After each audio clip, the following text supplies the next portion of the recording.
గోదావరి జిల్లా Tadepalligudem municipal council సమావేశం రసాభాసతో అర్ధాంతరంగా ముగిసింది. మాజీ మంత్రి తాడేపల్లిగూడెం బీజేపీ ఎమ్మెల్యే మాణిక్యాలరావు ప్రసంగాన్ని కౌన్సిల్ సభ్యులు అడ్డుకోవడం గందరగోళానికి దారితీసింది. కౌన్సిల్ సమావేశంలో తెలుగుదేశం, బీజేపీ నాయకులు పరస్పరం దూషించుకున్నారు. ఈ క్రమంలో municipal chairman Bolisetti Srinivas, MLA Manikyalarao మధ్య తీవ్రస్థాయిలో వాగ్వాదం జరిగింది. పోలీసుల జోక్యంతో కౌన్సిల్ సమావేశం అర్ధాంతరంగా ముగిసింది. 2 రోజుల క్రితం ముఖ్యమంత్రికి వ్యతిరేకంగా మాణిక్యాలరావు చేపట్టిన దీక్షను పోలీసులు భగ్నం చేశారు. దీంతో ఆయన కౌన్సిల్ సమావేశానికి హాజరవుతున్నారన్న సమాచారంతో మున్సిపల్ కార్యాలయం వద్ద ముందస్తుగా పోలీసులను మోహరించారు.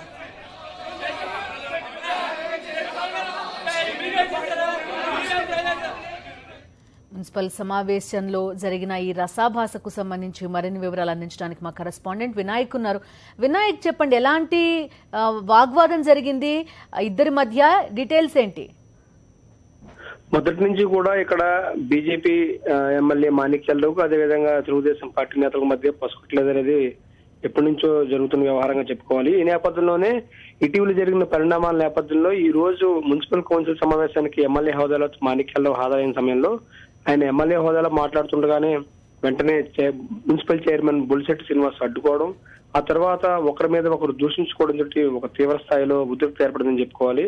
కౌన్సిల్ సమావేశం రసాభాసగా మొత్తంగా ముగిసింది. ఈ నేపథ్యంలో పోలీసులు పెద్ద ఎత్తున కౌన్సిల్ సమావేశం లోపలికి వచ్చి మాణిక్యాలను బయటకు తీసుకెళ్లి అక్కడి నుంచి చైర్మన్ కూడా బయటకు పంపించే ప్రయత్నం చేశారు. ఈ నేపథ్యంలోనే పూర్తి స్థాయిలో జరగాల్సిన కౌన్సిల్ సమావేశం అర్ధాంతరంగా ముగిసింది. మొదటి నుంచి కూడా అంటే ఇక్కడ ముఖ్యమంత్రి సహకరించట్లేదు. దాదాపుగా 56 హామీలు తాడేపల్లిగూడెంతో పాటు పశ్చిమ గోదావరి జిల్లాకి ఇవ్వడం జరిగింది. ఈ నేపథ్యంలో జీవో రూపంలో ఇచ్చిన ముఖ్యమంత్రి ఇచ్చిన జీవోలు సైతం ఇక్కడ అమలు కావట్లేదు. దీనికి స్థానికంగా ఉన్న తెలుగుదేశం పార్టీకి సంబంధించిన మున్సిపల్ చైర్మన్, అదేవిధంగా తెలుగుదేశం పార్టీకి సంబంధించిన ఇక్కడ నేతలే ప్రధాన కారణం అంటూ కూడా ఆయన మొదటి నుంచి కూడా మాణిక్యాలరావు ఆరోపిస్తున్నారు. ఈ నేపథ్యంలోనే ఈ మున్సిపల్ సమావేశంలో తాను ఎందుకు దీక్ష చేయాల్సి వచ్చింది, అదేవిధంగా తెలుగుదేశం పార్టీకి సంబంధించిన నేతలు ఏ విధంగా అడ్డుకుంటున్నారు, అదేవిధంగా ముఖ్యమంత్రి చంద్రబాబు నాయుడు హామీ ఇచ్చి ఏ విధంగా విస్మరించారంటూ ఆయన మున్సిపల్ సమావేశంలో మొదటగా లేవనెత్తారు. ఈ నేపథ్యంలోనే ఆ సమయంలో మాణిక్యాలరావు చెప్తున్న మాటలకు వెంటనే అక్కడే ఉన్న మున్సిపల్ చైర్పర్సన్ శ్రీనివాస్ అడ్డుకోవడం జరిగింది. ఈ నేపథ్యంలో ఇరు వర్గాల మధ్య తీవ్ర ఉద్రిక్తత,